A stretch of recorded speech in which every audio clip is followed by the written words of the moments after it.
지금 부실공사는 어제 오늘의 일이 아닙니다. 지금 대통령은 부실공사를 부추기고 있습니다. 직접 시공, 직접 고용이 부실공사를 방지하는 것입니다. 그러나 대통령은 건폭몰이를 하면서 저희 건설 노동자들이 인단협을 통해서 직접 고용을 하는 부분을 지금 하지 못하도록 불법행위 단속한다 하면서 저희 건설 노동자들 33명을 구속하고 지금 1000명이 넘는 사람을 소환 조사하고 있습니다. 대통령은 정책은 1% 건설 자본들의 이익을 위해서 모든 정책을 시행하고 있습니다. 그 중심에 불법 도급이 있는 것입니다. 불법 도급을 하지 않고서는 건설 자본들의 이익이 나지 않기 때문에 지금까지 저희 건설 노동조합을 대통령 당선되면서부터 지금까지 탄압을 하고 있는 것입니다. 그러나 지금 당정은 건설 현장 정상화 방안으로 5대 법안을 발의를 한다고 합니다. 실제로 부실공사를 없애기 위해서는 저희 건설 노동조합을 그 정상화 방안의 법안이 저희 건설 노동조합을 탄압하기 위한 법안입니다. 저는 먼저 당정이나 정부에 요구합니다. 저희 건설 노동자들의 직접 고용과 그리고 직접 시공 그리고 불법 도급이 없어야 이 부실공사가 없어집니다. 그리고 저희 건설 노동조합은 지금 3년이 넘도록 건설안전특별법을 국회에 요구했습니다. 그 안에는 모든 부분들이 담겨 있습니다. 적정한 공사기간, 적정한 공사금액, 감리, 발주처, 원청 모든 사람들이 책임을 질 수 있도록 이렇게 법안을 발의를 해놨습니다. 실제로 그런 법안들이 통과돼야만이 부실시공이 없어지는 것입니다. 정부나 국민의힘은 저희 건설 노동조합을 불법 행위로 탄압하는 것이 아니라 정상적으로 건설안전특별법이 제정되어서 건설 현장이 투명하고 안전하게 일할 수 있도록 해야 될 것입니다. 다시 한번 정부와 국민의힘에 요구합니다. 저희 건설 노동조합이 지금까지 요구했던 사항은 직접 시공, 직접 고용, 적정 공사비, 적정 공사금액, 그리고 불법 하도급을 없애달라는 것입니다. 이것이 없어져야 우리의 국민이 안전한 집에 들어가서 생활할 수 있는 시민의 안전과 국민의 안전이 함께 저는 포함된다고 봅니다. 그래서 저희 건설 노동조합은 지금 건설과 건설 자본과 권력의 이권 카르텔을 좀 철저히 조사해서 저희 건설 노동조합의 정당한 노동 3권을 탄압하고 있는 이 정부에 대해서 저희들은 끊임없이 저희들 국회에서 요구하고 투쟁해 나갈 것을 이 자리에서 밝힙니다. 고맙습니다. 저는 노조조끼를 입고 있지만은 한평생 건설 현장에서 일한 건설 노동자입니다. 이 자리에 서기 전 1년 전만 해도 건설 현장에서 피땀 흘려가면서 일한 노동자고요. 그래서 지금 잘못된 현실 폭로하고자 합니다. 잘 되면 지 탓이고 못하면은 모든 것이 전 정부 탓이고 노조 탓인 것이 지금의 현실입니다. 아파트 철근 누락도 전 정부 탓이고 폭우 피해 무차별 칼부림 사건도 모두 노조 탓으로 돌릴 것입니까? 건설 현장 불법 시공은 건폭 건설법으로 부실 시공 막겠다고 국민의힘 짐이지요. 이제 국민의 짐 정책의장이 건설한 현장에 건폭 건설로도 노조 불법행위 엄정 대응하겠다고 정상화를 하기 위해서 5법을 꺼내가지고 노조 탓으로 노조 탄압하려고 지금 하고 있습니다. 200만 건설 노동자라고 하는데 얘기하는데 지금 노동조합에 가입된 노조조합원은 5%도 안 됩니다. 그런데 모든 것이 건설 노조 탓이라고 건설 철근 빼먹고 부실실공 끼리끼리 다 해쳐먹고는 들통나니 모든 것은 전 정권 탓이고 노조 탓이랍니다. 이건 아니지 않습니까? 저도 건설 현장에 타워 크레인 조종사가 아니고 신호수로 있어 봤습니다. 철근을 밑에서 올려줘야 타설을 하고 공정이 나갈 수 있는데 밑에서 아직 철근이 위에까지 올라가지도 않았는데 함에 타설 공정은 잡혀가 있습니다. 내일 모레 타설해야 된다고 원청사 하여튼 난립니다. 그 밑에서 일하는 팀장들이 얼마나 스트레스 받겠습니까? A동, B동, C동은 콩쿠리 치는데 이 동네는 왜 못하노? 그러니까 부실 시공할 수밖에. 저도 철근을 겪어보는 거 많이 봤습니다. 철근은 철근공들이 철근을 꽁꽁 묶어 매야 됩니다. 그래야 그 위에서 콩쿠리 타설을 하면은 철근들이 흐트러지지 않고 그대로 빳빳하게 서가 있어야 됩니다. 대충 묶어 놓으니까 어떻겠습니까? 그 높은 데서 철근을 콩쿠리에서 쏘아 보니까 밑에 철근이 쳐지고 철근이 넘어가고 그다가 또 철근을 빼먹으니까 이런 부실 시공이 되는 걸 저는 확실히 눈으로 봤습니다. 그런데 지금 와서 모든 것은 노조 탓으로 이건 아니지 않습니까? 철근 빼먹고 부실 시공 건폭 탓으로 돌리려고 건설법에 건설 현장 정상화법을 노조 때리기로 국민을 피해가려고 하는데 윤석열 대통령 말 한마디에 그 밑에 국민의 진 국회의원들, 저도 대구 경북 출신입니다. 도나개나 공천만 받으면 다 된다고. 누가 봐도 지금 건설기본법, 건설산업법 윤석열한테 잘 보여가지고 내년에 공천 받으려고 하는 짓 아닙니까 이거. 이런 걸 만천하에 알려가지고 건설 현장에 똑바로 쓰고 우리 건설 노동자가 건설 노조가 200만 건설 노동자에 5%도 안 되는 건설 노조가 있기 때문에 그나마 건설 현장이 불법이 없고 부실 시공이 없다는 것을 만천하에 알려줬으면 좋겠습니다. 잘 되면 내 덕이고 못 되면 조상 탓이다 이런 말이 있습니다. 이런 말을 최근에 정말 자주 하는 게 윤석열 정부인 것 같습니다. LH 철근 빼기 아파트 문제, 국민의 생명과 안전이 달린 매우 중요한 사안입니다. 이 사안에 대해서 실상을 파악하고 대책을 수립하는데 모든 신경을 쏟아도 모자랄 판인데 이 와중에 윤석열 정부는 눈에 불을 켜고 책임을 덮어 씌울 사람을 찾고 있는 것 같습니다. 이번에는 전 정권도 모자라서 현장에서 땀 흘리는 건설 노동자에게 그 책임을 떠넘기려고 하고 있는 것 같습니다.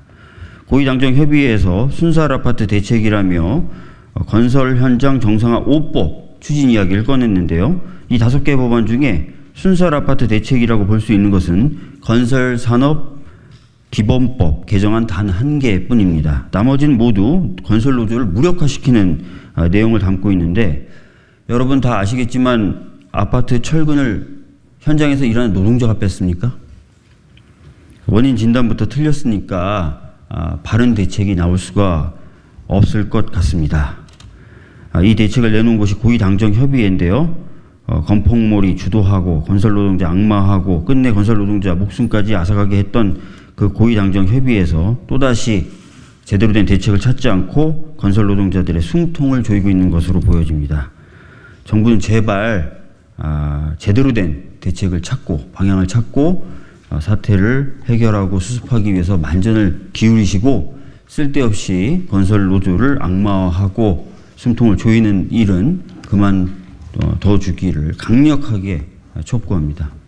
앞서들 말씀하셨는데 이 정부가 건설 노조를 노동개혁이라고 하는 자신들의 국정 과제를 실현하기 위한 타겟으로 정하고 건설 노조에 대한 탄압과 공격을 계속 가중하고 있습니다. 앞서 그런 무리한 수사 때문에 양회동 열사가 자신의 몸에 불을 지르고 산화한 일이 있었는데 거기서 교훈을 찾지 못하고 다시 철근을 빼돌리는 사건이 일어났음에도 불구하고 그 책임을 건설 노조에 물으려고 하고 있습니다. 앞서 박주민 위원장께서 말씀하신 것처럼 이 순살 아파트의 철근을 건설 노동자가 빼돌렸습니까? 건설 현장에서 그 철근을 건설 노동자가 들고 나가서 팔아먹었습니까? 설계와 시공, 감리 모든 단계에서 철근을 빼놓았다는 것 아닙니까? 진짜 이권 카르텔이 누굽니까? 그런데 순살 아파트 대책이라고 내놓으면서 건설 노조의 입을 틀어막고 팔다리를 비트는 법을 통과시키겠다고 그걸 대책이라고 내놓습니까? 노동개혁도 좋고 건설 현장에 부조리와 불합리가 있다면 바로잡는 것에 대해서 반대할 국민은 없습니다. 하지만 정도가 있어야지요.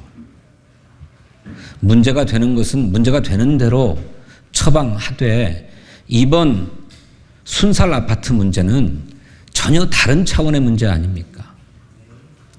진짜 이권 카르텔, 이 불법 다단계로 공사비가 계속 줄어들고 그 결과 맨 밑에 있는 건설사들은 철근이라도 빼돌려서 손해를 만회하지 않을 수 없는 이런 현실을 바로잡아야 된다고 생각하고 정부의 대우 각성을 촉구합니다. 국민의힘과 정부가 고위 당정 협의회를 갖고 잇따른 부실 시공에 전 정부를 탓하며 노동조합 활동을 올가매는 5법을 추진하겠다고 밝혔다.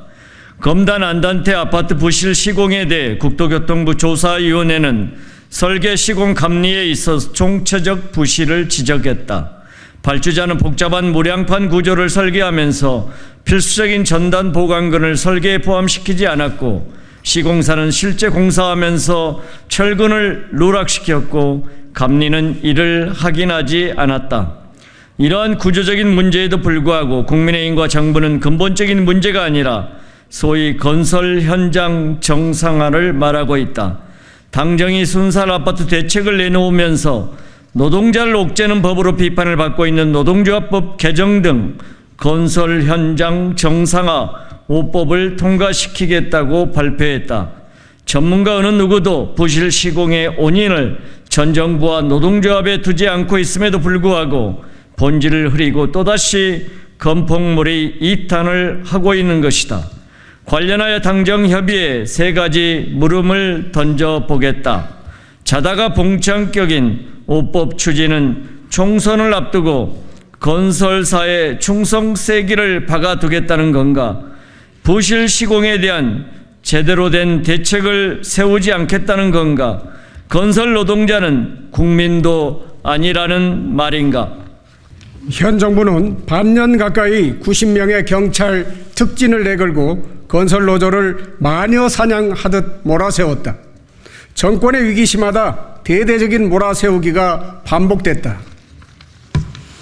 이번 5법 역시 총선을 앞두고 부실 시공으로 건설사와 국토부를 위시한 정부 당국에 쏠린 눈을 다른 데로 돌리려는 꼼수다. 마녀사냥법은 그 자체로 노사 간에 기울어진 운동장에서 노동자들의 생존권을 위해 보장하는 근로기준법과 노동조합법에 정면으로 배치되며 헌법이 보장하고 있는 권리를 부정하는 꼴이다. 반면 중대재해처벌법의 경우 시행 이후 법의 취지에 따라 수사 제재를 받은 사업주는 전무하다. 검사 출신 대통령, 검사 출신 법무부 장관이 있음에도 불구하고 중대재해처벌법 시행에 대한 성과는 없다. 게다가 윤석열 정부 시작부터 안전에는 무감하고 사업주의 입장을 반영한 중대재해법 시행령 개정을 추진해 중대재해법을 형해화하려 한다는 비판도 있었다. 과연 건설 현장의 안전을 저해하는 이권 카르텔의 당사자가 누구인지 보여주는 일이다. 뿐만 아니라 윤석열 정부는 정권 차원에서 69시간 노동 등 장시간 노동을 부추겼다. 일련의 흐름은 건설 현장의 무조건적 물량 죽이기를 고착화시키고 미등록 이주 노동자들은 하루 10시간 이상 중노동을 하고 숙련공들은 길거리로 내몰리거나 숙련공임을 포기하고 기계처럼 일해야 한다. 건설 기능인 등급제, 적정임금제 등은 각각의 제도가 동력을 잃거나 톱니바퀴가 빠져 선순환 구조를 견인하지 못하고 있다. 과연 이러한 건설 현장 현실 속에서 어떻게 부실 시공 근절이 가능할 수 있겠는가? 국민의힘 국회의원들 역시 건설 현장에 진짜 이권 카르텔의 고리에서 자유로울 수 없다. 전 건설사 CEO이자 전 전문건설협회 회장인 박덕흠 국민의힘 국회의원은 특혜 수주 의혹을 받은 바 있다. 1천억 원이 넘는 재산을 보유해 국회 최고 부자인 전봉민 국민의힘 국회의원은 부산시 공사 수주에 청탁 의혹을 받은 바 있다. 전자팔찌를 꿈꿔 도주했던 한바왕 유상봉이 최후에 겨냥했던 사람은 윤상현 국민의힘 국회의원으로 알려져 있다. 한바왕은 전 관계 인사들에 대한 로비를 활용해 전국 한바 업체를 주름 잡았었다. 특히 박덕흠 국회의원의 경우 국회 국토교통위원으로 있던 최근 5년 동안 박 의원과 가족들이 대주주로 있는 건설사들이 국토교통부와 LH 등 국토부 산하 기관들로부터 공사수주와 신기술 사용료 명목으로 1천억 여원을 매출을 올린 것으로 나타났다. 세간을 떠들게 했던 것은 온갖 청탁 수주 의혹은 건설 현장으로 향한다. 불법 도급으로 이득을 보는 자 모두 부실 시공의 공범이다. 도급이 만들어낸 산업 재해와 부실 시공 속에 이윤을 남기고 또 그 이윤으로 사회 실세를 이루는 자들이 법과 제도를 다루는 것은 결국 국민들의 생명까지 위협하는 지경에 이르렀다. 지금도 늦었다. 이제라도 인건비 경쟁에서 품질 경쟁으로 안전 경쟁으로 도약해야 한다. 건설 현장을 불법 도급 비리 복마전의 온상으로 만든 국민의힘 당정 건설사의 진짜 이권 카르텔을 수사하라.